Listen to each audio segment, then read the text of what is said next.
আল্লামা সাইদি রহমতুল্লাহ আলাইহির ভবিষ্যৎবাণী কেমন যেন মিলে গিয়েছে। তিনি বলেছিলেন, সময় ঘুরবে তখন ইঁদুরের গর্ত খুঁজে পাওয়া যাবে না। বর্তমান আমাদের বাংলাদেশের যে পরিস্থিতি, সে কিন্তু বাংলাদেশ থেকে বিদায় নিয়েছে।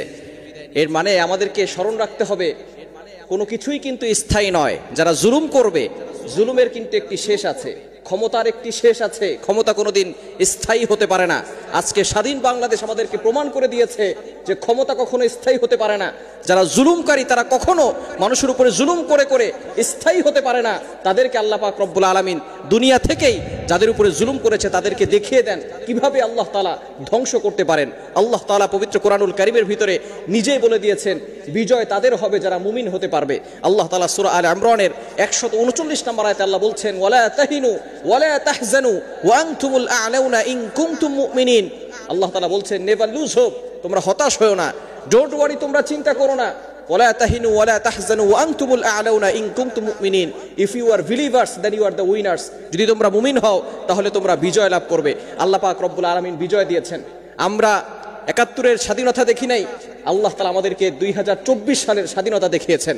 এই স্বাধীনতা প্রমাণ করে দিয়েছে, যারা মানুষের উপর অত্যাচার করবে, মানুষের উপরে যারা জুলুম করবে, আল্লাহ পাক রব্বুল আলামিন তাদেরকে পাকড়াও করবেন। তাদেরকে আল্লাহ পাক রব্বুল আলামিন জুলুমকারীকে কখনো স্থায়ী থাকতে দিবেন না। এজন্য অবশ্যই এখান থেকে আমাদের শিক্ষা নিতে হবে, আমরা কেউ কখনো মানুষের উপরে জুলুম করব না। বিশেষ করে আমাদের বাংলাদেশ আলহামদুলিল্লাহ স্বাধীন হয়েছে। এই বাংলাদেশে এখন অনেকেই দেখা যাচ্ছে সম্পদ নষ্ট করছে। আমরা খবরদার, এই বাংলাদেশ সম্পদ, বাংলাদেশ আমার দেশ, আপনার দেশ, আমাদের দেশ। এই বাংলাদেশের সম্পদ আমাদের সম্পদ, আমার সম্পদ, আপনার সম্পদ, এগুলো নষ্ট করা যাবে না। যদি আমরা এই বাংলাদেশকে টিকিয়ে রাখতে চাই, আমাদের বাংলাদেশের সম্পদকে নষ্ট করা যাবে না। বিভিন্নভাবে অনেকে রাস্তার ক্ষতি করছে, অনেকে বিভিন্নভাবে দেশের সম্পদকে নষ্ট করার চেষ্টা করতেছে।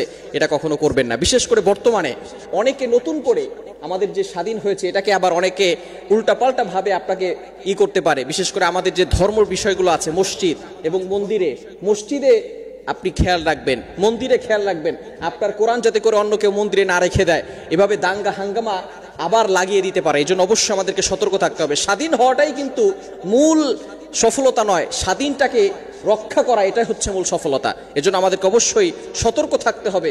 এবং আল্লাহ পাক রব্বুল আলামিন আমাদেরকে যে স্বাধীনতা দিয়েছেন, আল্লাহ পাক রব্বুল আলামিন যুগে যুগে যারা জুলুম করেছে, অপদস্থ করেছে, লাঞ্ছিত করেছে, তাদেরকে অপমানিত করেছেন, লাঞ্ছিত করেছেন। যারা তার কওমের উপরে, তার জাতির উপরে অন্যায় করেছে, অত্যাচার করেছে, আল্লাহ পাক রব্বুল আলামিন তাদেরকে যুগে যুগে ধ্বংস করেছেন।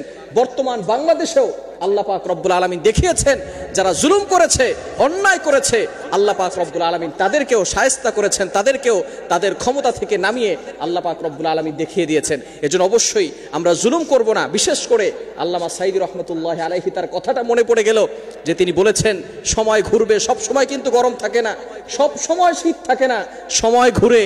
কিন্তু সময় যখন ঘুরবে, আল্লাহ পাক রব্বুল আলামিন কিন্তু ছাড় দেন, কিন্তু ছেড়ে দেন না। আল্লাহ তাআলা ফিরআউনকে ছাড় দিয়েছেন, আল্লাহ তাআলা নমরুদকে ছাড় দিয়েছেন, আবু জাহেল, উতবা, শাইবাকে আল্লাহ তাআলা ছাড় দিয়েছেন, কিন্তু আল্লাহ তাআলা ছেড়ে দেন নাই। সুতরাং অবশ্যই আমাদেরকে স্মরণ রাখতে হবে, আমরা কোনো সময় কারো উপরে জুলুম করব না। আল্লাহ তাআলা আমাদের সকলকে বিষয়গুলো বুঝার তৌফিক দান করেন।